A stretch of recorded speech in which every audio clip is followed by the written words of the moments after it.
merci d'être là, merci d'avoir choisi cette table ronde.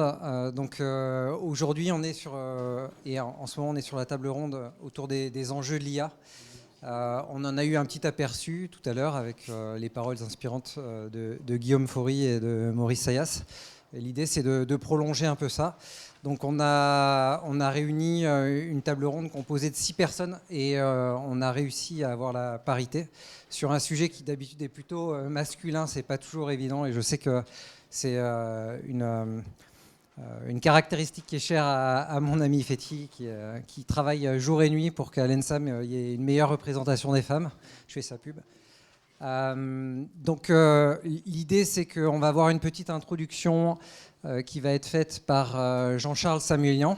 Donc Jean-Charles Samuelian, c'est le fondateur ou le cofondateur et le CEO d'Alan, mais il est aussi connu pour avoir participé à la cofondation de Mistral AI. Donc il va avoir un regard éclairé technique sur la question. On a ensuite Aurélie Emonet qui complétera ses propos et complétera l'introduction. Donc professeur de marketing à l'IAE Aix-Marseille et spécialisé dans les questions de design et donc qui s'intéresse énormément à la question de l'IA. Et ensuite, on aura des regards croisés en fait sur cette question de l'IA qui seront portés par nos 4 autres panélistes qui prendront également la parole, chacun pour donner leur regard. Donc Mariette Morel alors, uniquement Morel, qui a un parcours un peu hybride puisqu'elle est à la fois directrice du programme Communication and Change Management à l'IAE et consultante sur les sujets data, IA, IT, etc. Ensuite, j'ai un peu introduit, mais on a Fethi Benouazdou qui dirige donc le centre DEX de l'ENSAM et qui est très intéressé sur les sujets de frugalité en IA, sur les questions de comment est-ce qu'on met en œuvre au sein des usines l'IA de manière raisonnée et adaptée. Ça résonne parfaitement avec ce que disait Guillaume Faury sur les questions du passage du tout IA quelles sont les fonctions sur lesquelles l'IA sont les plus importantes. Donc ensuite, on a Guillaume Tepa qui a un cursus ENSAM IAE, pardon. Je suis trop dans le sujet. IAE, voilà, dans IAE, il y a IA.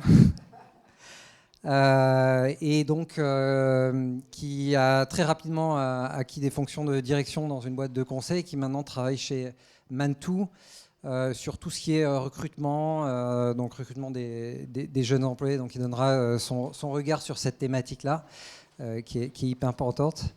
Et puis Sophie Troel, donc récemment décorée. Non, elle veut pas que je le dise. Elle est trop. Voilà. Non, j'ai pas le droit de le dire.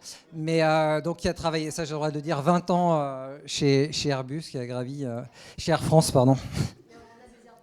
Également,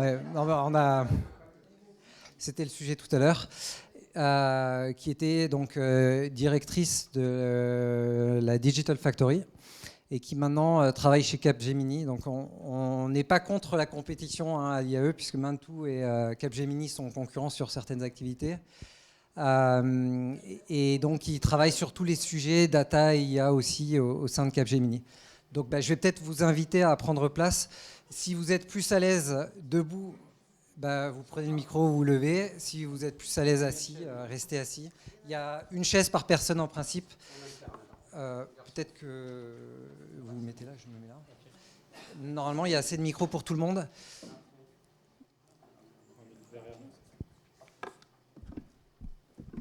L'alternance, c'est magnifique. Je vais, peut-être que vous pourrez parler dans cet ordre-là, si ça vous va.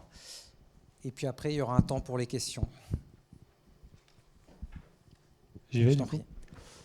Bonjour à tous et à toutes. Très heureux d'être là et de parler de cette transformation extraordinaire que nous sommes en train de vivre, de contempler et sur lesquels on a les moyens d'agir collectivement. Et donc, ravi d'essayer de donner un peu de perspective sur l'histoire, le moment d'accélération qu'on est en train de vivre et où est-ce que va cette technologie.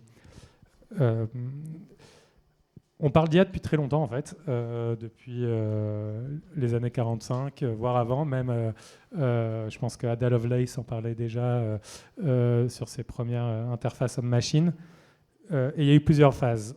Je ne vais pas rentrer dans toutes ces phases-là, mais on est en train de vivre aujourd'hui une des phases qui est une phase d'accélération, qui est celle de l'IA générative. Vous avez dû entendre ce terme, qui est fondé autour d'une technologie, d'un papier scientifique qui a été publié par les équipes de Google en 2017, qui s'appelle Attention is all you need, et qui explique en fait, et c'est intéressant de comprendre ce que sont ces modèles.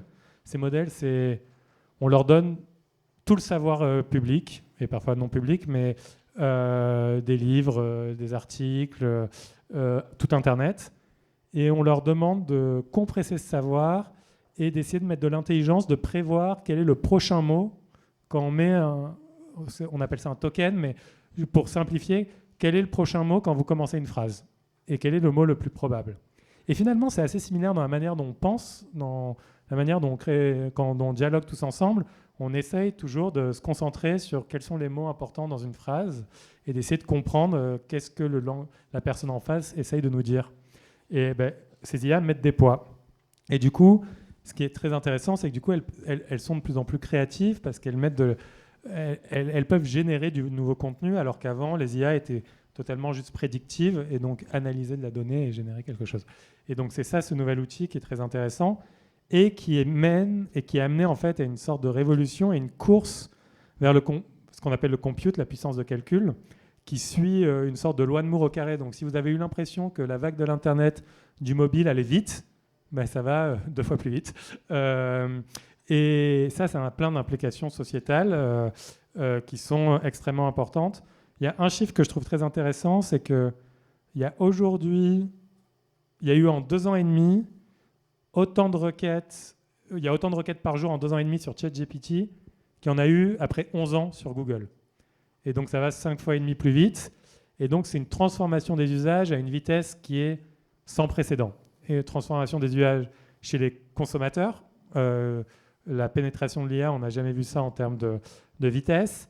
Et la question après, c'est comment on applique ça dans les entreprises et à quel point la transformation des usages va au même rythme dans les entreprises, ce qui n'est pas le cas, et qu'est-ce qu'on peut faire pour se transformer, pour repenser les métiers.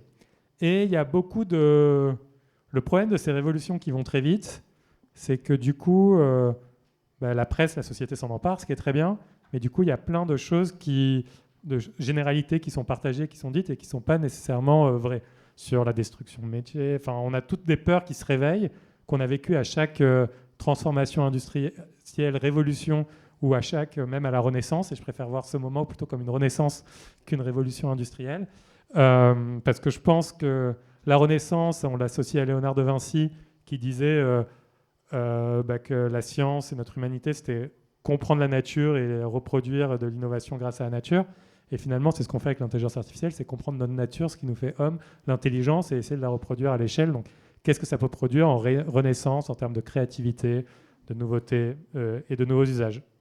Et quand on l'applique à l'entreprise, et par Alan, où on applique l'IA très fortement depuis le début, et Mistral, ce que je vois aussi quand on le déploie à plein d'endroits, c'est qu'il y a des moyens pour déployer cette intelligence artificielle qui sont assez extraordinaires. Et je vais prendre un exemple très concret. Notre équipe commerciale chez Alan, cette année par rapport à l'année dernière, a gagné 52% en productivité. C'est-à-dire qu'à ISO-équipe, on vend 52% plus. Et donc la question, ce serait de dire, est-ce qu'on va recruter moins de commerciaux ? Et en fait, est-ce que le job de commercial va être détruit ? Non, je vais recruter plus de commerciaux parce que c'est beaucoup plus rentable pour moi maintenant d'avoir un commercial qu'avant. Et donc ça, c'est un des grands principes des révolutions industrielles pour le coup et qui s'était appliqué à l'époque du charbon. On pensait que parce qu'on avait inventé la machine à vapeur qui consommait 1 centième de charbon pour la même tâche, on allait consommer 100 fois moins de charbon. On a commencé des milliers, en ordre de grandeur, beaucoup plus de charbon parce qu'on a fait tomber la barrière de l'intelligence. Et en fait, oui, ça va être plus facile d'être un développeur qu'avant parce que ces modèles vont coder. Et tout le monde dit, il ne va plus avoir de développeurs. Non, il va y avoir beaucoup plus de gens qui développent, qui créent des sites internet, qui créent des plateformes. Et donc, on va faire exploser l'innovation dans notre monde. Et du coup, les questions, c'est qu'est-ce qu'on peut faire quand l'innovation explose ? Comment on peut se servir de ça en tant qu'humanité ? Je vais m'arrêter là pour continuer le débat. Mais en tout cas, juste pour résumer, je pense qu'on est en train de vivre une transformation extraordinaire. on a une chance en termes de souveraineté européenne de gagner potentiellement cette bataille, ou en tout cas de contribuer, ce qui n'était pas le cas de certaines batailles précédentes. On a été très en retard, je pense au cloud, etc. Et là, on a une possibilité d'être en compétition pour définir l'histoire, définir comment on va apprendre, comment nos entreprises vont être opérées, et donc comment on saisit cette opportunité, comment on utilise notre savoir-faire scientifique pour créer des modèles existants, mais aussi comment on fait la connexion entre le monde scientifique et le monde du business, où souvent d'autres géographies sont meilleures que nous à ça, et je pense que le débat aujourd'hui est très intéressant là-dessus. Comment on implémente et on transforme chacune de nos entreprises, chacune de nos entités, la manière dont nos enfants apprennent, non pas pour subir l'IA, mais pour en faire un outil de différenciation et de progrès. Donc voilà. Merci, très intéressant. Merci. Aurélie, je te laisse prendre la suite. C'est très intéressant et ça fait vraiment le lien. Parce qu'en fait, comment est-ce que nous, les étudiants, vont pouvoir s'approprier l'IA et en fait, aujourd'hui, tout va très vite. On ne se pose pas la question si on doit les former à l'IA, mais comment on doit les former à l'IA. Donc, on est déjà passé très vite du si au comment. Et on se retrouve aujourd'hui dans l'enseignement supérieur face à un paradoxe qui est qu'on a... Alors, donc moi, je suis experte en innovation, donc je vais vous donner mes expertises en innovation associées à ma direction pédagogique de programme. En fait, aujourd'hui, dans l'innovation, il y a les innovateurs qui vont adopter très vite la technologie, et ça, c'est nos étudiants. Ils sont déjà docteurs en maîtrise d'IA, là. Et l'innovation, elle se diffuse, et il y a les majorités précoces, la majorité tardive, et il y a les retardataires. Aujourd'hui, on peut presque dire qu'une partie du corps enseignant est retardataire. C'est-à-dire qu'on ne sait pas du tout approprier encore bien l'outil. On sait beaucoup moins bien s'en servir que les étudiants. Et donc, en fait, tout le paradoxe, c'est comment les retardataires vont former les précurseurs à l'IA. Enfin, et alors, pourquoi est-ce que le corps enseignant peut être considéré comme retardataire ? Ça s'explique. Enfin, vous disiez, il y a eu beaucoup de révolutions technologiques. Aujourd'hui, il y a toujours eu des résistances à l'innovation. Il y a toujours eu des freins, que ce soit des freins individuels parce que ça faisait peur ou qu'on n'en voyait pas l'utilité, des freins d'usage parce que c'était pas pratique à utiliser ou fonctionnel. Mais aujourd'hui, je pense qu'il y a un frein qui est beaucoup plus important. On en parlait avec Antonin, c'est que il y a un frein sur les enjeux éthiques et sociétaux de l'IA. Il y a une étude qui vient d'être publiée par le MIT qui montre que des étudiants qui ne se sont pas servis de l'IA ont des fonctions neuronales et cognitives beaucoup plus développées que des étudiants qui ont dû rédiger un essai avec l'IA. Et aujourd'hui, les étudiants qui ont dû tout faire avec l'IA, et en fait, ils se rappellent de rien. Ils se rappellent plus, ils mémorisent plus. Je veux bien challenger un peu ça, parce que c'est assez important. On en a beaucoup parlé en interne et on a lu le papier en détail, et donc la presse s'est pas mal approprié le sujet, mais quand on regarde en profondeur ce papier du MIT, il dit pas exactement ça, et il pose des questions qui sont vraiment intéressantes. Et pardon, je rebondis parce que c'est un débat qu'on a eu énormément en interne, et il rappelle que au moment, enfin moi la comparaison que j'adorerais faire, c'est au moment de l'invention de l'écriture, la Grèce antique c'était une tradition orale, et au moment de l'invention de l'écriture, il y a des papiers de grands philosophes, Aristote, etc., qui disaient que l'écriture allait tous nous rendre débiles parce qu'on n'aurait plus de mémoire. Et je pense que 2000 ans après, on est plutôt content que l'écriture soit là et ça ne nous a pas rendu plus bêtes. Et en fait, ce qui est très intéressant sur ce papier du MIT sur la question d'intelligence artificielle, c'est est-ce que ce souvenir de comment on a fait les choses et du détail de chaque étape, c'est ça qui nous rend plus humains ou plus intelligents, ou est-ce que, parce que après il y a aussi pas mal de trucs dans l'histoire qui sont montrés, il ne faut pas regarder sur une seule loupe d'apprentissage, mais est-ce qu'on est capable d'apprendre beaucoup plus et de faire beaucoup plus de choses en tant qu'humain, et en fait de créer parce qu'il y a en parallèle un papier qui est très intéressant d'une école au Nigeria où ils ont donné l'accès à l'IA à tous les élèves, et là on s'est aperçu que les élèves qui avaient l'IA avaient gagné 2 ans en termes de qualité d'apprentissage, en termes de progrès dans l'école par rapport à ceux qui ne l'avaient pas. Et donc, je ne dis pas que cette étude est meilleure que l'autre, je dis juste qu'il faut être un peu vigilant, ce que je disais sur ces gros titres-là, et après j'arrête de couper parce que ce n'est pas du tout ma place, mais c'est vraiment assez important pour moi, parce qu'on prend parfois des raccourcis rapides là-dessus qui en fait ne représentent pas.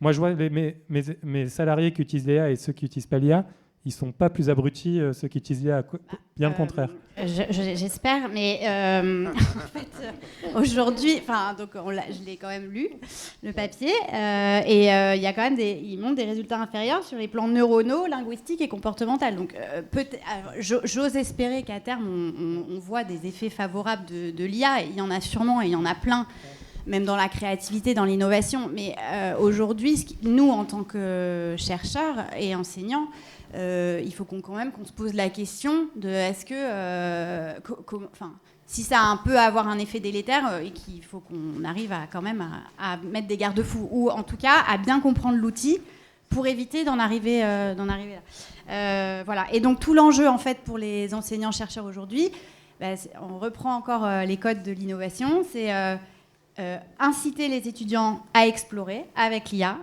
Alors, on pourrait aussi débattre sur la créativité et l'IA, mais voilà. Est-ce que ça permet d'être plus créatif, et si oui, qu'est-ce que la créativité? Mais en tout cas, se servir des outils pour avoir des nouvelles idées, pour aller plus loin. Enfin, tout le monde s'en sert aujourd'hui pour s'améliorer. Et en même temps, essayer de faire en sorte que cette boucle d'apprentissage qui est j'apprends, j'applique, je fais une erreur, j'ai un retour sur mon erreur et j'ancre le savoir, que ça fonctionne toujours et qu'on arrive toujours quand même à exploiter les savoirs existants. Donc je pense que c'est l'enjeu aujourd'hui, et tout notre enjeu, je vais finir là-dessus, c'est d'apprendre à nos étudiants à être intelligents avec l'intelligence artificielle. D'accord. Merci. Alors à l'ENSAM, je pense qu'on a une vue complémentaire sur le sujet, donc côté management, côté ingénierie. Absolument. Merci Antonin de m'inviter. C'est toujours un plaisir de venir dans une école avec qui on est associé depuis de nombreuses années pour faire quand même un double diplôme ingénieur IAE. Donc c'est une très très belle réussite. Et on va monter aussi les effectifs. Donc ça, c'est plutôt le côté réel de nos formations. Ça, on revient au réel. Alors je vais rebondir sur les deux interventions parce que finalement, elles sont complémentaires. Mais j'ose espérer quand même dire qu'il faut revenir à l'essentiel. L'essentiel, c'est quoi? C'est que, in fine, les futurs ingénieurs qu'on va former, les futurs managers qu'on va former, à un moment ou à un autre, il va falloir qu'ils créent, qu'ils innovent, qu'ils produisent quelque chose. Ce quelque chose-là, il est physique. La physique, c'est quelque part la matière, quelque part quelque chose on réalise avec ses mains, avec des machines et autres. Et donc, il ne faut surtout pas s'inquiéter de l'arrivée de l'IA, bien au contraire, l'utiliser, y compris en formation. Et je vais détailler la chose. En formation aujourd'hui, moi, j'ai l'habitude d'accueillir beaucoup de gens aux arts et métiers. Et la première question que je pose, une fois que j'ai posé la question qui ne connaît pas les arts et métiers, ça, personne ne lève la main. La deuxième question que je pose, c'est finalement, qui n'a jamais utilisé ChatGPT? Je l'ai fait pour 5 confis à la journée porte ouverte. On a accueilli 1600 personnes. Sur les 5 confis de 200 personnes à peu près, ce sont effectivement ce que vous avez appelé les attardés, là, l'adolescence attardée. Ce sont ceux-là, les retardataires, là. Pas attardés, mais les retardataires, effectivement. Parce qu'aujourd'hui, dans le spectre, si on n'utilise pas l'IA, on est attardé. Non, mais surtout, ce sont uniquement le prof qui lève la main et personne, parmi y compris les parents. Donc tout le monde l'utilise comme outil. C'est là où il faut faire attention à une chose, c'est qu'on ne pourra jamais aller contre ça aujourd'hui dans nos cycles de formation. Il faut plutôt l'adopter. Il y a des expériences qui ont été faites qui montrent la chose suivante, c'est que finalement, cultiver le sens critique de ce que produit l'IA. Et le rôle de ces générations qui ont appris sans IA, c'est de challenger les élèves et les ingénieurs qu'on forme sur leur production aujourd'hui, qui est peut-être issue de l'IA, pour qu'ils aient un sens critique de que sort une IA.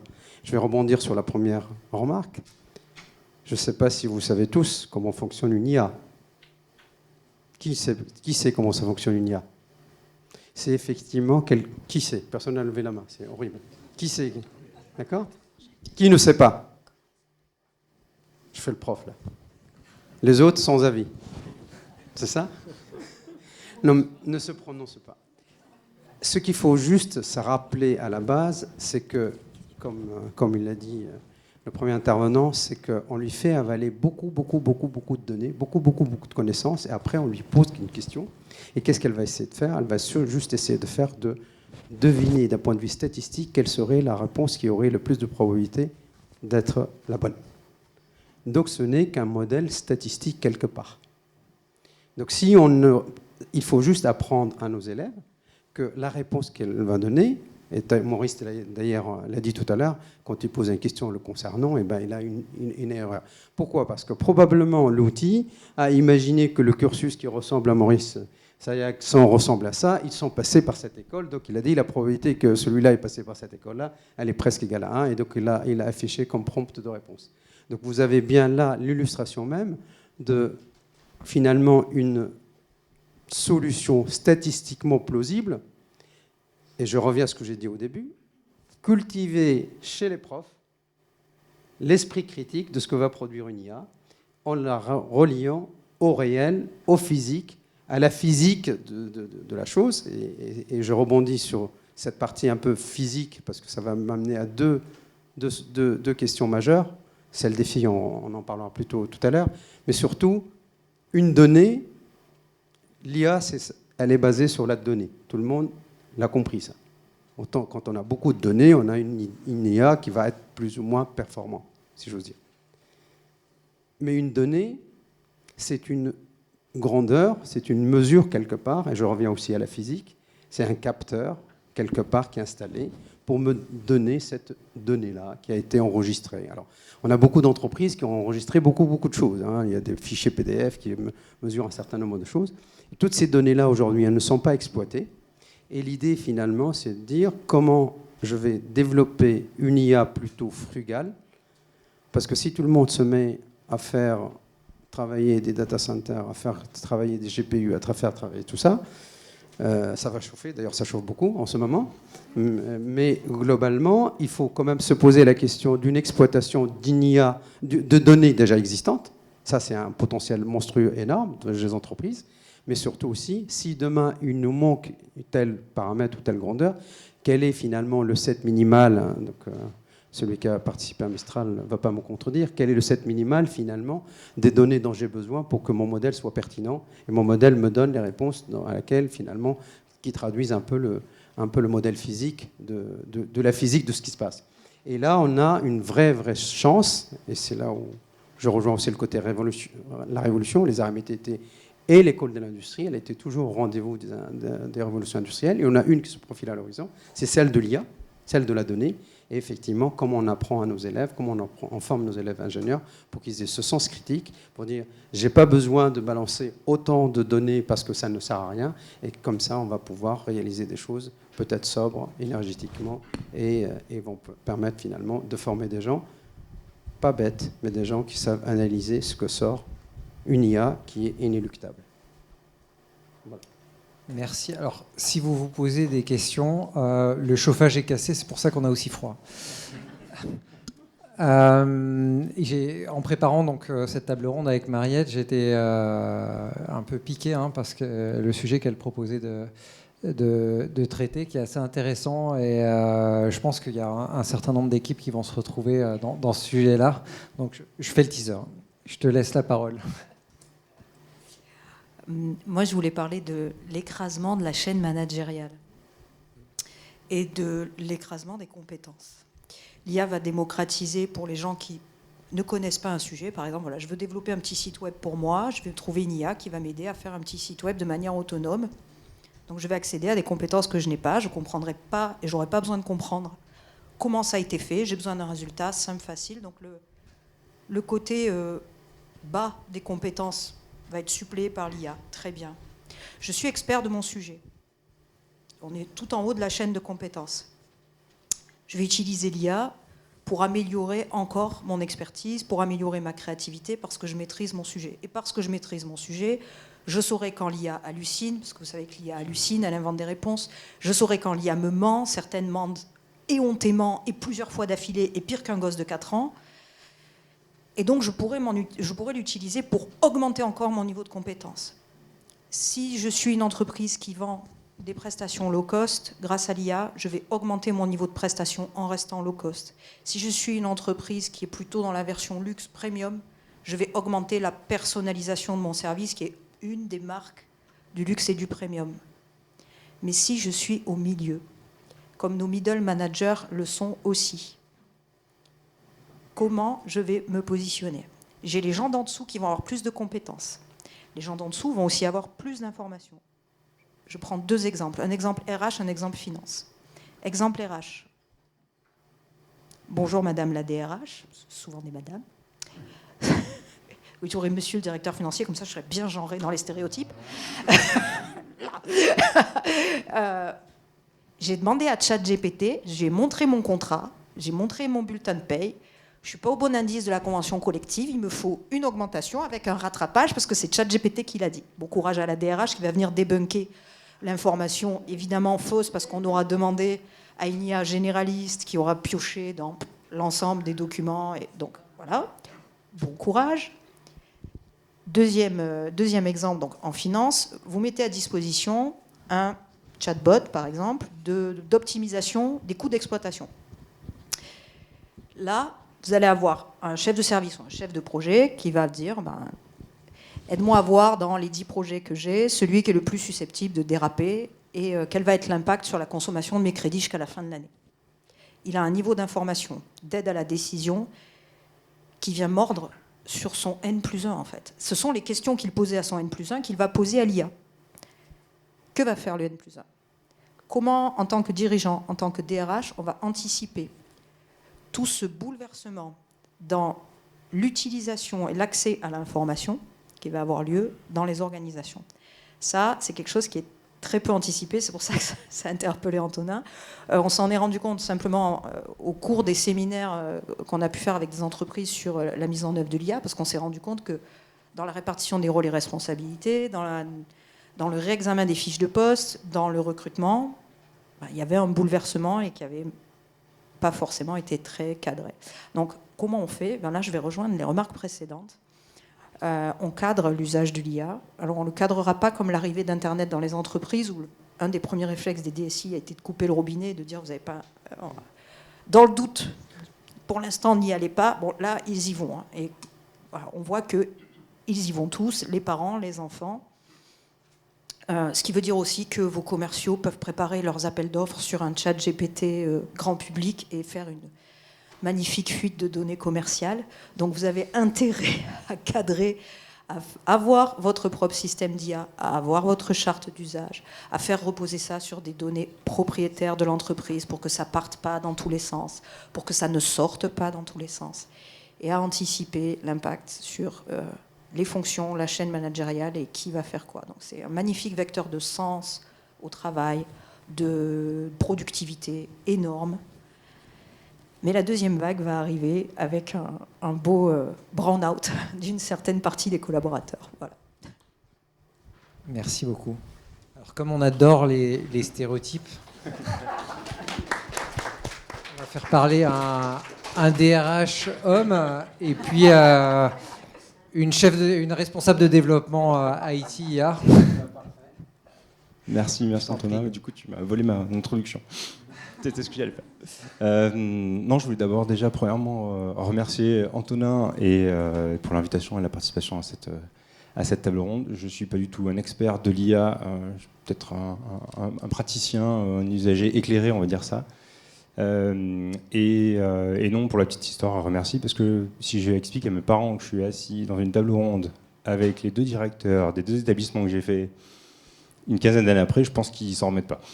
Donc c'était la première petite chose d'introduction. Donc effectivement, moi je travaille dans la direction du recrutement pour un groupe de conseil aujourd'hui international. J'ai la chance de le faire sur plutôt des profils juniors. Juste pour donner des chiffres, pour que ça ait un peu une attention, on utilise énormément effectivement l'IA dans nos procédés. On a à peu près 240 000 applications par an, de candidatures par an à traiter.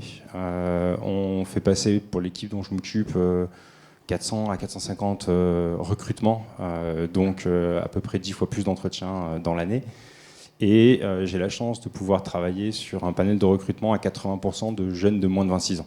Donc du coup, l'impact de l'IA, on le voit extrêmement bien à la fois dans le monde du recrutement, sur les usages qu'on en fait dans nos équipes, sur les recruteurs, mais également sur les opérationnels, et également sur les jeunes populations, puisqu'aujourd'hui, les gens arrivent extrêmement préparés.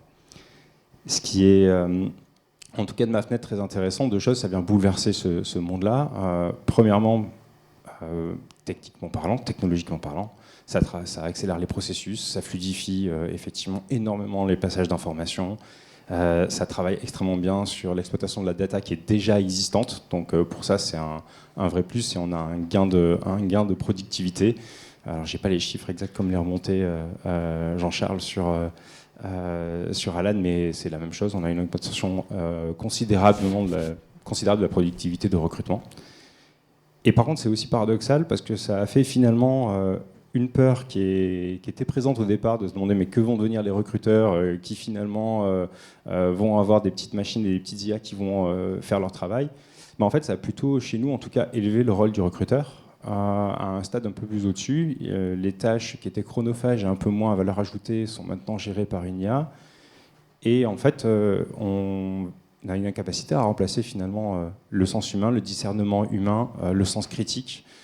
Et ça, l'IA ne sait pas le faire. Et donc, on a été confrontés, nous, à ça, à faire monter en compétence nos recruteurs sur la capacité à lire en travers les lignes d'un CV, on a beaucoup parlé de sens, d'écoute active, etc., d'aller comprendre ces choses-là, mais aussi bien dans les candidats qu'on recrute, mais que chez les opérationnels qui ont besoin de recruter.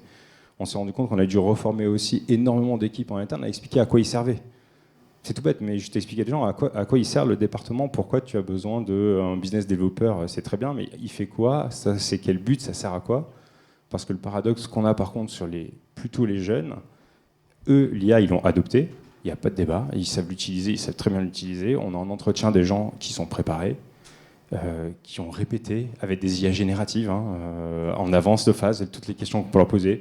Honnêtement, aujourd'hui, un chat GPT ou Mistral, peu importe l'IA que vous utilisez, le chat derrière, il vous préparera bien mieux à un recrutement que ce qu'on le ferait nous. C'est assez bluffant, il va inventer des questions qu'on n'aurait jamais l'idée de poser, donc c'est assez pertinent là-dessus. En revanche, ils ont un besoin de sens, de purpose, de à quoi je vais servir, qui est juste monstrueux. Ils sont, encore une fois, je parle de ma fenêtre, mais j'en vois quand même un paquet par année de différentes écoles, dans différentes institutions, où en fait, ils ne comprennent pas les métiers sur lesquels ils vont travailler.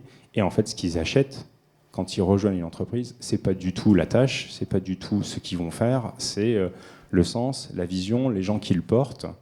Et en tout cas, c'est ça qu'on a nous remarqué jusqu'à présent. Donc, sans faire écho avec tout ce qui a été dit avant, on a ce travail qui est à faire, en tout cas nous, sur le recrutement dans les équipes, de venir réinventer et réexpliquer ce que fait l'entreprise. C'est quoi la vision et la mission de l'entreprise? Dans cette entreprise, c'est quoi la vision et la mission du département? C'est quoi la vision et la mission de ce projet? Pour être capable d'aller après descendre et avoir dans des entretiens des gens qui vont être capables d'aller présenter et comprendre si on va dire les volontés, les souhaits, les alignements et les valeurs des candidats matchent avec finalement une vision, un purpose et un équilibre. Comme le disait tout à l'heure aussi Guillaume Faury sur Airbus, c'est à peu près la même chose. Voilà en tout cas moi sur les sujets sur lesquels je peux évoquer, discuter ou répondre aux questions avec grand plaisir. Juste pour illustrer quand même ça, dans les choses qu'on a pu lancer cette année, on a quand même réussi à recruter, c'est un petit panel, mais une vingtaine de stagiaires sur l'été, sans leur dire ce qu'ils allaient faire. Juste par principe d'expliquer quelle était la vision de l'entreprise, de la mission, de leur faire rencontrer des gens de l'entreprise, de leur dire on ne sait pas sur quoi vous allez bosser, il y a plein de trucs, voilà ce qu'on fait à peu près. Par contre, si la mission vous tente, les personnes vous tentent, venez, on vous signe, vous faites vos 3 mois de stage, on définira le long du processus de recrutement et à l'onboarding. Et en fait, on pensait se demander ce que ça allait donner. On a malheureusement plus de candidatures que de places prévues dans notre budget pour les accueillir. Donc c'est juste pour vous donner un peu une idée de comment se comportent aujourd'hui aussi des jeunes étudiants en école d'ingénieur ou en école de commerce qui ont 25 ans. Ils ne vont plus jamais acheter réellement ce qu'il y a sur la fiche de poste et ce sur quoi ils vont appuyer quand ils vont rentrer dans l'entreprise. Merci beaucoup. Ça commence à faire beaucoup de regards croisés.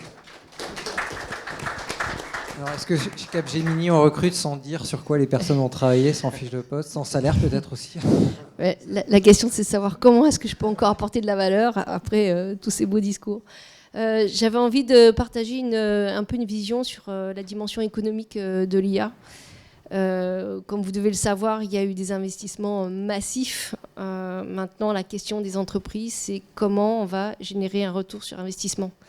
Et c'est le gros sujet, je dirais presque de stress des entreprises, au point où maintenant les investissements sont un peu questionnés. Donc c'est ça en fait le sujet à l'heure actuelle dans les entreprises. Alors, un regard que je porte à la fois parce que j'ai été chez Air France et on a appliqué ces méthodologies, et aussi parce que maintenant je me retrouve côté Capgemini et qu'on va voir les entreprises justement pour parler de comment est-ce qu'on peut implémenter l'IA chez vous. Et donc aujourd'hui, il est véritablement nécessaire de prouver cette valeur. Alors je dirais sur le plan économique global, national, mais il se joue des choses aussi au niveau de l'entreprise. Il y a des paris, je dirais presque des dimensions personnelles où le directeur d'une filiale, d'un département doit démontrer de la valeur et suite aux investissements qui ont été faits. Donc ça, c'est un petit peu le coup de stress qui est en train de se faire. Et donc du coup, il y a un peu un shift vers quelque chose à laquelle je crois profondément. C'est ce qui a été évoqué tout à l'heure. Ça paraît un peu évident aujourd'hui, mais je peux vous dire qu'il y a quelques années, ce n'était pas le cas. C'est d'aborder d'abord l'IA par la dimension, la possibilité de résoudre les problèmes d'entreprise. Trop souvent, on a abordé l'IA, la tech pour la tech, et ça, on commence à shifter. Et j'aimerais revenir sur juste la vague d'avant, c'est le digital. Et le digital, c'était, 2017, c'était que d'époque. Alors on voit aussi sur l'IA encore aujourd'hui, mais on a appris de cette époque quand même, jeu de mots, que en fait il fallait à un moment donné s'arrêter d'explorer et qu'il fallait trouver de la valeur. Donc nous, ce qu'on avait fait chez Air France, c'est de se dire quelles sont les problématiques métiers. Reposons-nous la question de c'est quoi le problème, et ça c'est quelque chose. Alors je fais un petit point avec l'IAE. J'avais comme prof Pierre Aiguillier. Il nous faisait travailler sur un cas d'usage et il nous faisait premier cas d'usage. Il disait alors c'est quoi le problème? Il faudrait faire un truc d'innovation ici, puis il faudrait mettre non, ça c'est la solution. C'est quoi le problème? Et ce questionnement, finalement, qui est revenir aux fondamentaux, de comprendre comment fonctionne l'entreprise et revenir à la racine, c'est quoi le problème? J'ai porté ça avec moi et j'avoue que c'est vraiment comme ça qu'on a fait qu'on a fait avancer les choses, en tout cas chez Air France avec la Digital Factory. À l'époque de la Digital Factory, et du digital, on disait il faut que le digital, la tech sorte de l'IT. On doit s'approprier la technologie. C'est pas fait pour les geeks, c'est pas fait que pour les experts. Et on a essayé de convaincre tout le monde qu'il fallait absolument s'y mettre. Et donc ce shift petit à petit est arrivé. Mais on a évolué quand même sur les sujets d'expertise. Sur le digital, on pouvait ne pas être expert. Sur la data, on pouvait comprendre sans être expert. Maintenant, on arrive à l'IA. Je reviens à ce que disait Fatih tout à l'heure. Si on veut avoir un esprit critique, il faut quand même ouvrir le capot. Il faut quand même savoir comment ça fonctionne. Donc, on ne peut plus tenir le discours qu'on a eu dans le digital où on disait il y a les devs, l'architecture, et puis après, ce qui est important, c'est les fonctionnalités. Maintenant, il faut quand même aller un peu regarder ce qu'il y a dans le capot, savoir les biais, savoir les limites, connaître le potentiel, même si on est en entreprise. Qu'est-ce que je sais faire avec l'IA sur la gestion documentaire? On ne peut pas attendre que quelqu'un vienne nous le dire ou juste demander justement à ChatGPT. Il faut comprendre un petit peu comment ça fonctionne. Donc moi, les deux points sur lesquels je voulais apporter un éclairage, c'est se dire il y a un stress économique sur tous ces investissements. Comment maintenant on dégage de la valeur? Et c'est quoi la next step? On a entendu parler de l'agentique tout à l'heure par Guillaume Faury. Donc ça, c'est un peu la nouvelle tendance. Mais effectivement, on se dit, là, ça y est, on tient un truc. On va délivrer de la valeur. Si elle est adaptée, mais il l'a dit aussi, aux problématiques de l'entreprise, on va y arriver. Mais maintenant, on ne peut pas être naïf et il faut être lucide. Et pour être lucide, il faut comprendre comment ça fonctionne. Donc ça, c'était sur la partie expertise technique. L'autre dimension, il faut diffuser l'IA. dans l'entreprise. Et là, la condition managériale, la dimension managériale est absolument essentielle. Et pour moi, il y a l'horizontal et le vertical. L'horizontal, c'est il faut que l'IA soit incarnée. Du top management, le top management ne peut pas se dire, là aussi, c'est les troupes, c'est l'IT. Donc, il doit y avoir une vision. On doit incarner une vision. Quelle est la dimension et la place de l'IA? Comment on souhaite s'en servir et sur quels éléments du plan stratégique ça va nous servir? Et donc, ça doit être toute la chaîne managériale. Et donc, à minima, si on ne peut pas se former, à minima, on s'informe. À minima, on essaye de comprendre les grands fondamentaux. Et puis, il y a la dimension horizontale, qui est une entreprise, c'est un système aujourd'hui, et les processus passent par tous les silos. Il faut absolument que l'IA alimente les processus métiers et ne s'arrête pas aux bornes des RH, de la production. Il faut donc avoir une compréhension de tous ces processus au travers de l'entreprise. Donc pour boucler la boucle, avoir de l'expertise, on revient sur ce qu'on a dit un petit peu en disant c'est pas fait que pour les geeks, tout le monde doit comprendre, mais aussi à nous maintenant de s'informer et de se former. Deuxième dimension, c'est revenir aux fondamentaux et aux problématiques pour générer de la valeur. À partir du moment où on résout les problèmes des uns et des autres, on crée de la valeur. Et le troisième, l'adoption, ça passe par la dimension managériale, et c'est ce qu'on apprend aussi ici, et il faut absolument développer cette conscience managériale sur l'IA. Il y avait deux interventions, une sur l'aspect peut-être plus financier et Féthi également sur un autre aspect. Oui, un autre aspect que je pense que, sincèrement, aujourd'hui, je ne sais pas si vous le savez, mais il manque à peu près 25 000 ingénieurs par an à la France. C'est l'ordre de grandeur. D'accord ? En tant qu'elle était, oui, exactement. Donc la difficulté va être un vrai sujet d'attractivité. Et ce sujet d'attractivité, je pense qu'il faut l'attaquer beaucoup plus tôt pour convaincre finalement nos jeunes, ceux qu'on va former dans les années qui viennent, à embrasser des carrières scientifiques. Donc je prédis que l'IA va être un joli atout. Pourquoi ? Je vais partager avec vous 2 chiffres. Avant de partager 2 chiffres, je vais vous poser une question. Dans l'imaginaire, quel est, d'après vous, le nom de l'ingénieur qui vient tout de suite? Si on vous dit, quel est l'ingénieur? Lequel? Eiffel. Gustave Eiffel. Donc depuis la tour Eiffel et les ponts, on n'a pas fait grand-chose. C'est pas vrai. On a fait plein de choses. On a fait voler des avions, on a fait plein, on a fait plein, des fusées. Mais ces noms-là ne sont pas finalement identifiés aujourd'hui. Donc il y a un vrai sujet là-dessus, et il y a un think tank aux arts et métiers qui a posé cette question-là. Un échantillon représentatif, qu'est-ce que vous en pensez du besoin pour développer l'industrie? Il faut vraiment des ingénieurs. 80% des sondés sont tout à fait d'accord, il faut absolument développer ça. La chute, elle est là. La deuxième question, qui conseillerait à son proche de faire des études scientifiques pour faire ingénieur? 11%. Donc là, il y a un vrai sujet, parce que dans l'industrie, dans l'imaginaire collectif, c'est plutôt germinal, c'est plutôt l'industrie qui est un peu sale. D'accord ? Donc l'idée maintenant, c'est plutôt de dire la nouvelle industrie est une... Elle n'est pas d'accord ? C'est pas grave. L'industrie aujourd'hui est une industrie qui va être différente. On a parlé de la 5e révolution ou la 6e, ou celle en tout cas de l'IA. Cette révolution va permettre aussi, et je terminerai là-dessus, que les jeunes filles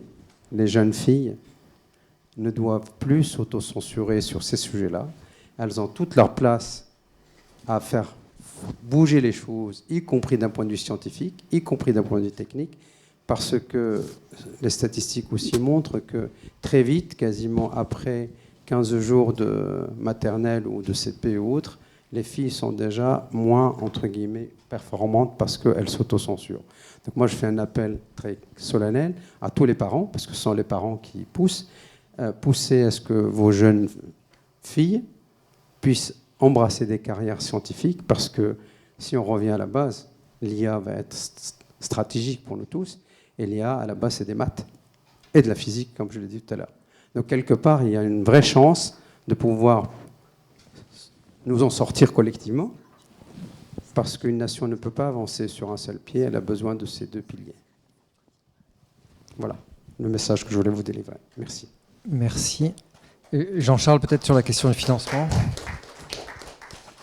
Il y a eu plein de perspectives assez extraordinaires qui ont été partagées et avec lesquelles je m'aligne beaucoup. Je pense qu'en effet, très important, avant de rentrer sur la question financière, mais de repenser l'intelligence humaine et comment on la combine avec l'IA et continuer à créer ces cercles vertueux d'apprentissage. Et on le voit vraiment sur les élèves, dans l'entreprise, comment on se renforce. Et ça ne passe que par l'utilisation. Et cet esprit critique ne va se développer que par plus d'utilisation. Et donc, comment on libère l'utilisation et comment on la libère de manière saine et contrôlée dans les entreprises est extrêmement important. Comme ça va arriver, autant créer les systèmes qui font que ça arrive dans le cadre qu'on veut, avec la data qu'on veut, etc. Ça, c'est le point qui me semble extrêmement important. Le deuxième point qu'il ne faut vraiment pas oublier, c'est qu'on en est aujourd'hui et le jour où on est le moins avancé dans l'histoire de l'humanité sur l'IA. Et donc, oui, il y a des problèmes d'hallucination, oui, il y a des problèmes... Mais quand on compare à là où on a été il y a 1 an ou il y a 2 ans, et quand on voit la courbe exponentielle qu'on voit dans les laboratoires de recherche, et une des choses qu'on aime beaucoup dire en science, c'est le futur est déjà là, il est juste très très mal distribué. Et les modèles de raisonnement tels qu'ils existent, et je ne sais pas combien d'entre vous ont utilisé les fonctions raisonnement de ces modèles, où vous les faites réfléchir 15 minutes sur une question, le niveau d'hallucination réduit drastiquement. La qualité du raisonnement est assez impressionnante. Ça commence à faire des preuves. Alors ça, c'est pas 15 minutes, mais ces modèles font des preuves mathématiques qui n'avaient jamais été résolues par les humains. On parlait tout à l'heure de la connexion avec le monde physique. Je pense que c'est extraordinairement important, ce qu'on est en train de voir en santé, en biotech, en invention sur les nouveaux enzymes, etc. C'est une opportunité incroyable pour l'humanité d'innover. Je parle beaucoup avec Noubar Afeyan, qui n'est pas si connu en France, mais qui est le fondateur de Moderna, en fait. Et eux, et Flagship, en fait, qui est une plateforme de création de biotech, ils en ont créé des dizaines et des dizaines. Ils sont en train de réinventer tout leur processus scientifique avec l'IA. Et ils disent que c'est le meilleur partenaire de créativité scientifique pour des scientifiques pointus parce que ça leur fait tester des hypothèses qu'ils n'auraient pas testées. Et j'aime bien prendre ces cas extrêmes des gens qui sont les plus avancés, ce qui nous font nous poser notre question à nous dans chacun des métiers. Comment j'utilise la même chose pour être plus créatif, pour poser les bonnes questions ? Un des points qui est aussi très important pour la société, je pense, c'est que chaque transformation précédente, on a parlé de la transformation digitale, elle a eu tendance à exclure les gens qui ne rentraient pas dans le digital, etc. Une des magies de cette IA générative, je pense, et on n'est pas encore en train d'essayer de la vivre, c'est que ça va totalement changer les interfaces homme-machine. C'est-à-dire qu'on va pouvoir interagir avec la machine comme on parle à quelqu'un. Et donc, aujourd'hui, en effet, certaines personnes n'arrivaient pas à utiliser des apps mobiles. Mais si maintenant, c'est juste dire... Je veux déclarer mes impôts, est-ce que voilà, j'ai une maison, j'ai ça, et j'ai un emprunt, est-ce que tu peux me faire ma fiche d'impôt ? Là, on rend la technologie accessible à tous. Et donc ça, c'est une force, je pense, qui est assez extraordinaire.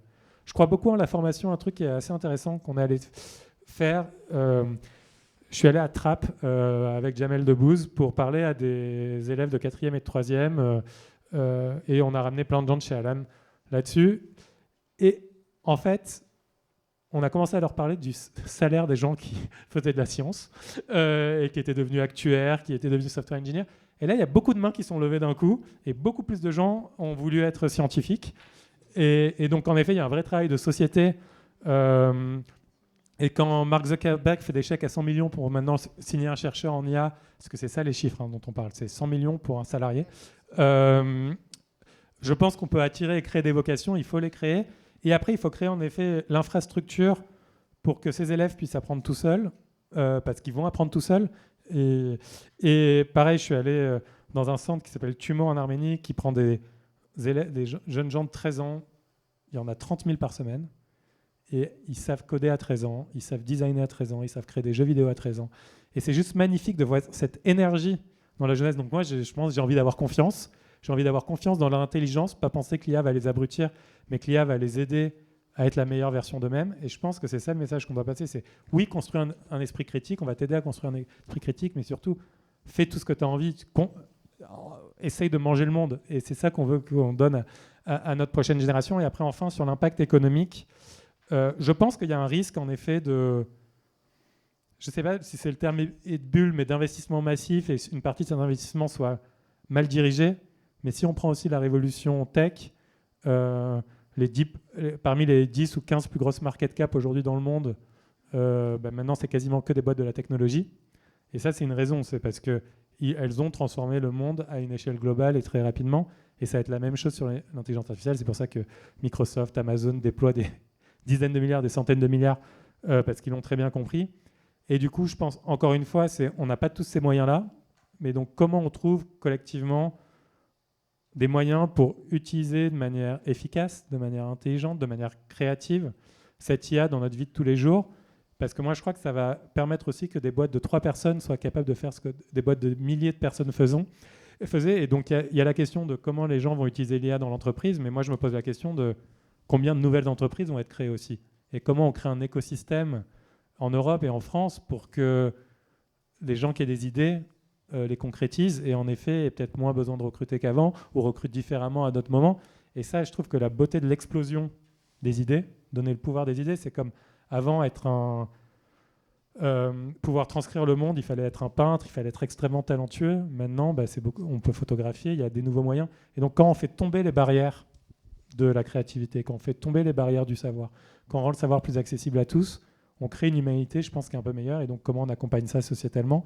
Et si on a ça, on aura des impacts économiques extraordinaires parce qu'on va libérer l'innovation pour tous. Il faut que ce soit le pour tous qui est important. Et donc, comment on amène toutes les parties de la société là-dedans, je pense que ça, c'est un choix sociétal à faire ensemble. Mais ça, il faut le porter de manière positive et de manière collective. Et donc, c'est ça mon espoir. Merci beaucoup. Il y a beaucoup de questions ou pas dans l'audience ? Juste pour sondage. Bon, ça. Il y a Mariette qui veut faire une intervention. En tout cas, ce qu'on voit, c'est que les sujets de recherche, on ne sait pas s'il y aura encore des profs dans 10 ans ou dans 5 ans, mais par contre, il y aura des chercheurs, ça c'est sûr, quoi. Non, mais il y aura des enseignants-chercheurs, ne vous inquiétez pas. Très court sur la question de l'usage de l'IA dans l'apprentissage. Pour moi, une question qui n'a pas été évoquée, qui est importante dans les exemples qui ont été donnés, c'est est-ce que l'étudiant, le collégien, etc., est actif ou passif vis-à-vis de l'IA ? Quand j'ai un étudiant que j'attrape à avoir utilisé l'IA pour faire le devoir à sa place, on reçoit, on explique, on sanctionne. Quand j'ai des étudiants à qui j'apprends à utiliser l'IA pour augmenter leur travail, pour aller chercher de la créativité, pour aller plus vite dans de la recherche bibliographique, pour améliorer la qualité, je récompense. Et donc, les exemples que Jean-Charles a donnés sont très bons, ce sont des exemples de gens qui sont actifs vis-à-vis de l'IA. Si on a des générations d'élèves qui utilisent l'IA de manière passive, comme ils utilisent aujourd'hui Google, parce que Google ou pire YouTube leur donne la réponse à la question, et je le sais, je l'ai vu sur YouTube, ou je le sais, je l'ai vu sur TikTok, si on fait ça avec l'IA, là, on va avoir des résultats qui ne seront pas bons. Donc, un de nos rôles, je pense, c'est de s'assurer que nos jeunes, tous nos jeunes, et notre rôle en tant que parents aussi, soient actifs dans leur apprentissage. Et ça, alors, je crois que ça n'a pas changé depuis Socrate. Voilà. À ce titre, il y a un excellent livre de Bruno Patino qui s'appelle La civilisation du poisson rouge que je recommande à tout le monde. Alors, ça a été écrit avant l'IA, mais ça s'applique très bien. C'est sur la question des réseaux sociaux et ce que tu décris. Je voulais juste rebondir sur ce que tu as dit et aussi Mariette. Effectivement, en fait, on voit le potentiel de déclenchement de nouvelles idées, nouvelles innovations. Néanmoins, quand même, il faut qu'on soit conscient des biais de l'IA, parce qu'aujourd'hui, tout a l'air beau, tout a l'air joli, mais quand vous allez demander à une IA américaine des résultats, vous n'aurez jamais les mêmes résultats qu'une IA du sud-est de l'Asie. Donc, apprendre quand même aux étudiants qu'il y a des biais de genre, des biais de data qu'on va rentrer. Donc, en être conscient aussi, nous aussi, parce que nous, on va sur ChatGPT demander des infos, mais en fait, ou sur Grok, ou voilà. Et l'autre point aussi, c'est que chacun commence à avoir sa propre IA. Enfin, donc ça, je pense que j'aimerais bien en discuter avec vous après. Et oui, et donc former à ça, et aussi quand même avoir un esprit critique sur la soutenabilité de l'IA, parce que j'entends tout votre discours très positif, mais aujourd'hui, moi j'ai discuté avec quelqu'un, chercheur IA chez Microsoft la semaine dernière, il me disait, on sait qu'on va être limité en termes de data center. On ne va pas pouvoir en développer trop et à un moment, on ne va pas pouvoir faire tout en IA. Ça ne va pas être possible. Alors ça, je ne sais pas, mais en tout cas, eux, typiquement, ils savent qu'il va y avoir une courbe où finalement, on ne va pas pouvoir aller dans un surdéveloppement de l'IA. Donc déjà, se dire que peut-être qu'un jour, on n'aura plus trop l'IA. Et enfin, dernier point, c'est qu'on a quand même un raisonnement très économie développée centré. Mais on a quand même aussi tous les pays en voie de développement qui aujourd'hui n'ont pas accès à l'investissement à l'IA et ça va quand même créer une humanité à deux vitesses. Et je pense que nous, en tant qu'enseignants-chercheurs, il faut absolument au moins qu'on sensibilise les étudiants à ces impacts sociétaux, environnementaux, même si, bien sûr, il faut qu'ils l'utilisent. Juste une anecdote qui est assez intéressante en complément de ça sur les pays. J'avais exactement la même analyse sur les pays en voie de développement. Et après, quand j'ai creusé les chiffres sur les usages de ChatGPT, par exemple, et d'autres plateformes, et des plateformes open source, dont DeepSeek, etc., ils sont en taux d'usage bien plus avancé que nous aux Philippines, qu'on est en France. En fait, c'est assez étonnant. Comme pour eux, c'est un vecteur d'égalisation. Ceci dit, ils ne contrôlent pas nécessairement la technologie. Et du coup, en effet, mais c'est un vecteur d'égalisation potentiel sur l'accès au savoir et le développement. Et en tout cas, c'est la manière dont eux le voient. Je ne sais pas si c'est la manière dont ça va se passer, mais c'est la manière dont eux le voient. Et après, sur la partie économique, en effet, avec Microsoft, il faut faire attention parce qu'ils ont des problématiques boursières aussi de communication sur leur investissement en CAPEX. Mais... Non, je suis d'accord. Je suis tout à fait d'accord. La courbe qui est intéressante à regarder là-dessus, en tout cas, nous on regarde, c'est comment évolue la production d'une unité d'intelligence par coût d'énergie sur les dernières années. Et on s'est amélioré en millions de fois déjà en 2 ans et demi, ce qui ne veut pas dire qu'on va s'améliorer en millions de fois sur les 2 prochaines années ou les 4 prochaines années. Mais la tendance est de dire, et si on écoute Jensen, qui est le patron de NVIDIA, qui a aussi des intérêts très très forts à raconter cette histoire, eux, ils ont un pipeline d'innovation qui va continuer à améliorer la capacité par unité d'énergie, mais de manière assez hallucinante. La question, c'est est-ce que la consommation va augmenter de manière encore plus hallucinante que cette capacité-là? Et ça, personne n'a la réponse. Et je pense, comme vous, qu'il y aura des moments de surproduction de la capacité, des moments de sous-production de la capacité. Moi, j'aime bien connecter cette industrie-là à l'industrie du fret maritime, en fait, où parfois il y a de l'euphorie, tout le monde commande des bateaux en même temps, puis on a trop de bateaux, le coût du fret s'effondre, plus personne n'arrête de commander des bateaux, puis on n'a plus assez de bateaux, etc. Et il est possible que ce soit ça, parce que c'est des très gros capex, avec des cycles de développement relativement longs. Et donc la question se posera en effet de manière très forte, avec je pense des chocs dans les deux sens de demande et d'offres qui vont arriver sur l'IA. Je voulais revenir par rapport à ce que... Après, promis, on prend les questions du public. Ce que tu disais, Jean-Charles, sur le côté inclusif. J'ai bien insisté sur le volet jeune fille, mais je pense qu'on a aussi une chance à travers ce besoin de métier d'ingénieur ou ce besoin de médecin ou ce besoin de scientifique au sens large. On a un réservoir assez extraordinaire, celui que tu évoques. Tu as parlé de trappe. Effectivement, à ces gens-là, si petit à petit, parce que dans leur famille, il n'y a pas un parent ingénieur, il n'y a pas un grand-père, ni un oncle et autres. Moi, je les reçois aux arts et métiers. Je fais les entrées d'excellence, c'est la 3e année. On leur ramène des gens qui interviennent, des grands témoins. Ça les embarque immédiatement et ça se termine généralement par une seule chose. Un message, c'est oser faire des études, et parce que ça va vous permettre, effectivement, non seulement de vous en sortir, vous, à titre social, mais surtout, ça va aider l'humanité et ça donne donc un sens. Et je pense sincèrement que l'IA... Et ces gens qui sont aujourd'hui très branchés réseaux sociaux, TikTok et autres, si on peut les accompagner en leur expliquant que ils peuvent en faire leur métier, ils peuvent en faire quelque chose d'utile à l'humanité, on résolvera beaucoup de sujets, beaucoup de problèmes, y compris dans notre société. Merci. Alors, il y a des mains qui se sont levées. Peut-être les questions étaient adressées. Il y a 2 questions là. Ah. Oui, moi je suis une incorrigible optimiste, donc on m'entend ? Oui, je suis une incorrigible optimiste, donc je suis plutôt optimiste par rapport à l'IA également. C'est plutôt une remarque pour pas prendre trop de temps. Par rapport à ce qui était le fait qu'il n'y ait que 11% des parents là, qui veulent avoir des ingénieurs, moi, je pense plutôt que c'est lié à la difficulté à la difficulté, à la nécessité de beaucoup travailler. Et je pense que si les parents ou les grands-parents n'ont pas fait ça, ben, ils trouvent ça malsain que le gamin il reste son samedi et son dimanche en prépa en train de travailler. Bon. Donc je pense qu'en tout cas la difficulté doit y être pour un élément. Je ne dis pas que c'est le seul, mais je pense qu'il y est pour un élément. Et le deuxième point, j'ai vu un article du New York Times qui disait qu'en fait, déjà cette année, pour les bachelors, donc les licences, il y avait une diminution du recrutement. Je ne me rappelle plus si c'est de 13 ou de 16%, mais entre 10 et 20%. Et ça va vers ce que disait Mariette, à savoir que peut-être que justement des personnes avec des compétences intermédiaires, c'est peut-être les premiers qui vont sauter. Il y aura peut-être besoin de plus d'experts, mais de moins de niveaux les plus bas. Donc c'était plutôt une petite réflexion.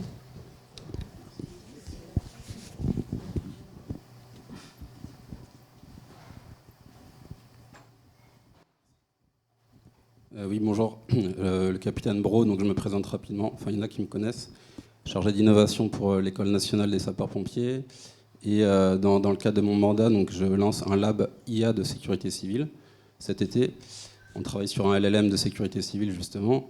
Et par ailleurs, chargé de la mise en place des formations des officiers aux questions d'intelligence artificielle. Alors, ma question, elle est sur l'interface homme-machine. Puisque nous, la question qui est récurrente en fait, dans les formations, c'est une question éthique. Parce que quand on vous écoute, en fait, je pense que l'enjeu il est beaucoup éthique. Et techniquement, finalement, il y a des enjeux, mais globalement, on sait tous se servir de ChatGPT. Donc c'est sur la question du rapport à l'aide à la décision, parce que nous, on la rencontre dans le cadre des opérations, notamment avec des victimes ou des feux qui peuvent être de grande ampleur. Donc la question, c'est comment on forme en fait, des personnes à utiliser l'IA, notamment dans des situations extrêmes. Et je me permets une petite remarque, peut-être un peu naïve, mais sur l'apprentissage. Mes réflexions m'ont conduit à pas mal lire du coup, sur comment l'être humain apprend, etc. Donc je crois que la mémoire est quand même importante, malgré tout. Vous avez parlé de la Renaissance. Vous savez que Pic de la Mirandole était un des plus grands humanistes. Et sa grande qualité, c'était de pouvoir réciter par cœur des ouvrages. Ensuite, la question de l'intelligence. Moi, j'essaye de ne pas prendre l'ascenseur. Quand on prend l'ascenseur, on va perdre ses muscles. Alors finalement, est-ce que quand on arrête de réfléchir, on ne va pas aussi perdre sa capacité sur intervention? Le troisième point, c'est l'adaptation. Est-ce que l'IA est capable de s'adapter à des situations extrêmement complexes? Enfin, on parle d'IA, mais il faut parler des IA. Aujourd'hui, sur des opérations avec des victimes, etc., je pense que c'est extrêmement compliqué de prendre en compte les multiples paramètres. Tout ça pour vous dire quoi? Je crois que, après je vous laisse répondre, mais la question sur la formation et l'interface, à mon sens, c'est une question qui est extrêmement éthique. Et je crois qu'il y a beaucoup de naïveté dans le fait de croire que l'IA va résoudre des problèmes. Aujourd'hui, moi, j'observe en formation qu'elle en apporte énormément sur les plans cognitifs et les plans éthiques. Vous le disiez, les jeunes générations sont plus fragiles. Ils ont du mal à trouver du sens. Le sens, l'IA, elle ne leur donnera pas. Donc moi, je vous pose la question, comment on forme les officiers de sapeurs-pompiers, par exemple, à utiliser l'IA dans des situations extrêmes? Merci, je pense que ça va générer beaucoup de réponses. Mariette, tu veux commencer? C'est un sujet auquel on réfléchit en communication, parce qu'on a un cours de communication de crise. Pour moi, la question centrale, c'est celle de la décision critique. Quand on est en cours de feu, et on a un responsable des opérations, et on a des gens sur le terrain. Si l'IA aide les personnels qui sont sur le terrain, et qui peuvent parfois être coupés de leur commandement, parce que c'est compliqué, à prendre de meilleures décisions critiques sur le terrain, alors qu'elles n'ont pas accès au niveau supérieur, parfait. Si elles délèguent leurs responsabilités et leur pouvoir de décision critique à l'IA, il y aura à minima un contentieux, si ce n'est un problème plus grave. Mais on reste dans la communication de crise. À qui revient la décision critique? Comment on la prend? Sur la base de quelles informations? Et pour moi, la formation à l'IA sur ce sujet, c'est une formation à comment je me sers de l'IA pour avoir la meilleure information pour moi continuer à prendre la décision critique. C'est mon point de vue. Juste, donc, pour compléter par rapport à votre question, je vais vous donner un exemple qu'on démarre. Alors, on ne le fait pas avec l'INSOPS, mais on le fait avec les marins-pompiers de Marseille. C'est effectivement cette analyse d'aide à la décision. Et un exemple très simple. Effectivement, ils ont des simulateurs qui permettent de simuler les feux de forêt, entre autres, on a été les voir, et c'est généralement, quelque part, encore une fois, des modèles physiques. Ces modèles physiques ont un certain degré de justesse et de précision. L'approche qu'on est en train de développer avec eux, c'est finalement ce qu'on appelle la réduction de modèles, parce que c'est un modèle physique très compliqué, donc on va plutôt aller chercher, vu l'histoire qu'ils ont eue, vu leur capacité à gérer des situations, il y a toute finalement une connaissance qu'ils ont développée. Le savoir-faire de celui qui a pris la décision à un moment qu'il faut envoyer tel camion, tel ainsi de suite. Donc ça, c'est un élément important qu'ils ont déjà.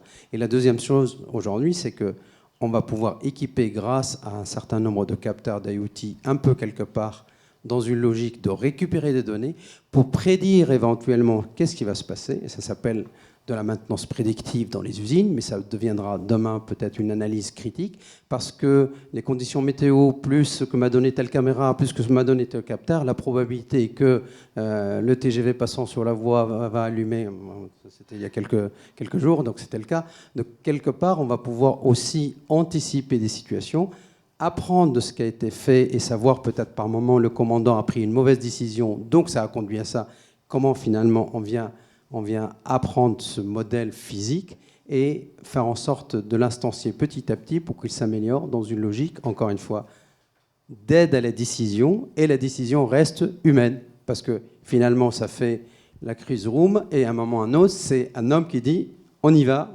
pas, on fait ça, parce que la responsabilité sera forcément humaine.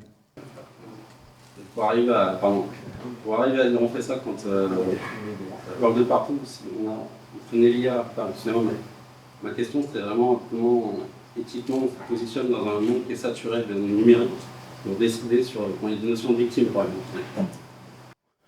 Aujourd'hui, on démarre vraiment sur un beau projet simple d'aide à la décision qui aujourd'hui, typiquement, alors c'est grâce à une équipe de l'école des arts et métiers basée sur Paris, en même temps avec le CNRS, et on a un beau projet à Singapour, sur la ville de Singapour, sur un modèle de Singapour.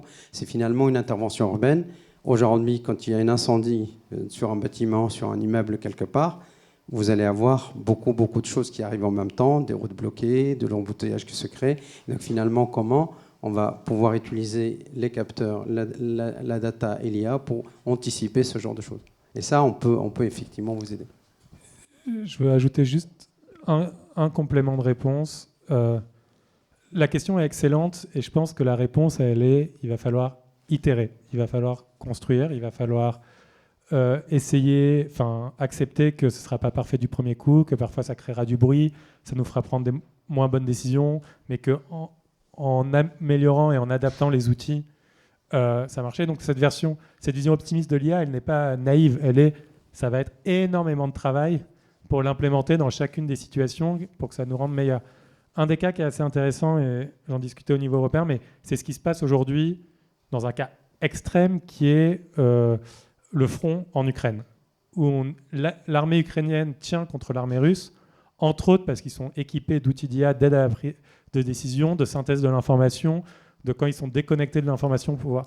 Et leur force, c'est parce qu'ils sont sous une pression énorme, et c'est du coup qu'ils itèrent extrêmement rapidement sur tous les outils et la force de ces outils. Et je pense que c'est ça qui va s'appliquer dans les cas extrêmes et les cas non extrêmes. On va avoir besoin d'humains, de plein d'humains, qui vont adapter ces processus à une technologie qui change, qui s'améliore en permanence, à des situations. Et on va évoluer, c'est une sorte de danse, c'est un tango avec la technologie, où nous, on doit apporter ce qui est important pour nous, nos valeurs éthiques, les cas d'utilisation, et continuer à améliorer les produits. C'est comme quand on innove.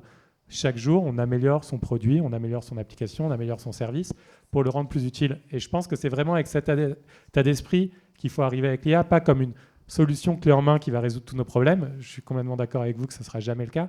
Mais en revanche, comme un nouvel outil, et comme nouvel outil qui peut être mal utilisé, qui peut nous abrutir ou qui peut nous rendre meilleurs, qui peut nous aider à prendre des meilleures décisions ou des plus mauvaises. Et donc, comment on se forme tous collectivement à s'améliorer avec les outils. Mais c'est comme quand on apprend un nouvel outil ou un nouveau sport. Au début, on est nul à utiliser une raquette de tennis, et plus on l'utilise, meilleur on devient. Et donc, c'est cet état d'esprit de l'apprentissage permanent commun entre nous et les outils technologiques qui va faire que ces cas-là seront des succès. Je propose de prendre une dernière question. Oui, moi, si je puis me permettre, en écoutant monsieur, sans remettre en cause les bienfaits de l'IA, je pense qu'il y a des questions qui sont réellement posées et qui doivent être traitées, qui sont notamment la problématique du discernement. Et dans les situations de crise et d'intervention, aujourd'hui, la problématique de discernement est de plus en plus aiguë, et ce d'autant que les dernières recherches, et y compris l'article du MIT l'aborde, il y a une perte de discernement par l'utilisation de l'IA aujourd'hui, telle qu'elle est. Ça changera peut-être, mais telle qu'elle est aujourd'hui. Et je pense que là, ça pose des questions. C'est quels sont les problèmes générés par l'IA et comment est-ce qu'on les traite, malgré toutes les plus-values qu'il y a à utiliser l'IA. Une simple question également, puisque bon nombre d'entre vous être professeur. Moi, j'ai demandé à mon fils qu'est-ce qu'il pensait de l'IA, qui est en master. Il m'a dit, mais c'est un super professeur. On peut le déranger à toute heure, il ne s'énerve jamais. Il nous donne plusieurs sources, etc. Tout ça me fait dire que là aussi, c'est un super professeur, il ne me dérange jamais. La personne en situation de crise peut se dire, je vais interroger la machine plutôt qu'interroger mon capitaine ou mon commandant, qui aura peut-être une saute d'humeur ou quoi que ce soit. J'ai moins de risques. Et là, à nouveau, le discernement, comment je l'acquiers ? Parce que quand je questionne le commandant qui s'énerve ou le capitaine, etc., petit à petit, je chemine aussi dans mon processus d'amélioration du discernement. Un commandant s'énerve jamais. Il fait son boulot. Là aussi, je progresse petit à petit dans mon processus de discernement entre l'aspect où il s'est un peu énervé, mais il y a derrière ça des choses où il a probablement raison et à partir sur lesquelles je dois travailler.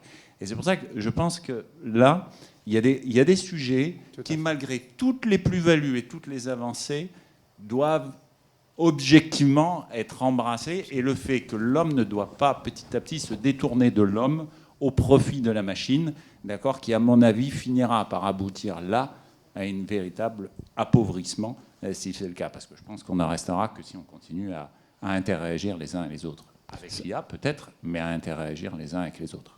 L'intervention fait réagir Sophie. Ouais, juste, ça reboucle avec ce que je disais, ce qu'on disait aussi, c'est il y a l'input et l'output. Output, c'est est-ce que j'arrive à décider avec l'IA en situation de crise, en situation d'entreprise, en quelle que soit la situation, est-ce que je le crois, est-ce que je le crois pas.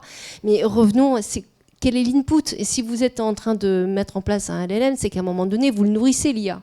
Donc vous le nourrissez de vos propres procédures. Donc voilà, mais c'est ça en fait. L'IA, c'est aussi ce qu'on lui donne à manger pour qu'il puisse restituer une réponse. Donc il y a aussi tout le travail, la responsabilité qui nous incombe aux entreprises, à tous ceux qui utilisent l'IA, de nourrir la bête, j'ai envie de dire. Et donc aujourd'hui, ça fait des siècles qu'on travaille sur les procédures, sur les situations comportementales, sur situations de crise.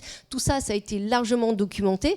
On a une matière première, à nous de l'utiliser, et on ne part pas de zéro. À nous de l'utiliser et de le faire ingérer par l'IA pour en restituer le meilleur. Donc il y a aussi un travail, vous interrogez pas ChatGPT pour se dire qu'est-ce qu'on fait là maintenant. C'est qu'à un moment donné, vous construisez votre LLM, vous le nourrissez de procédures existantes, et c'est comme ça qu'on peut arriver à tirer le meilleur de l'IA, à mon avis.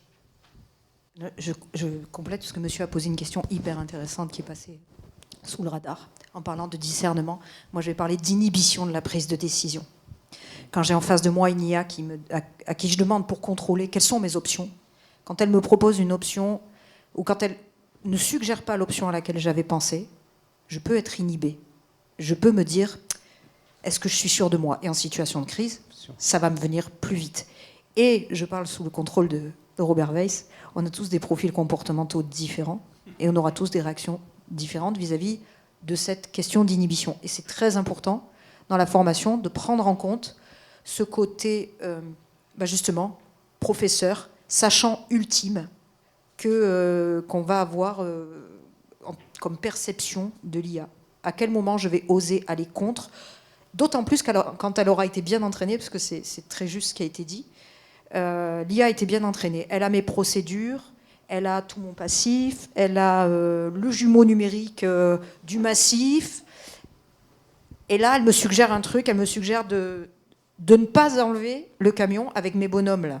Mais moi, je sens qu'il faut que je l'enlève. En fait, ce sujet me touche parce que il se trouve que je travaille dans une administration l'année où il y a eu le grand feu de plateau à Vitrolles, où le feu allait plus vite qu'un homme à pied avec son matériel, que même les candélabres ont fondu sous l'effet de la chaleur, et où à un moment, j'en ai la main encore qui tremble un petit peu, à un moment on a été coupé à la fois de la police et du centre de commandement des pompiers, et livré à nous-mêmes, avec une population qui pouvait être prise dans les flammes, et on a envoyé les policiers municipaux.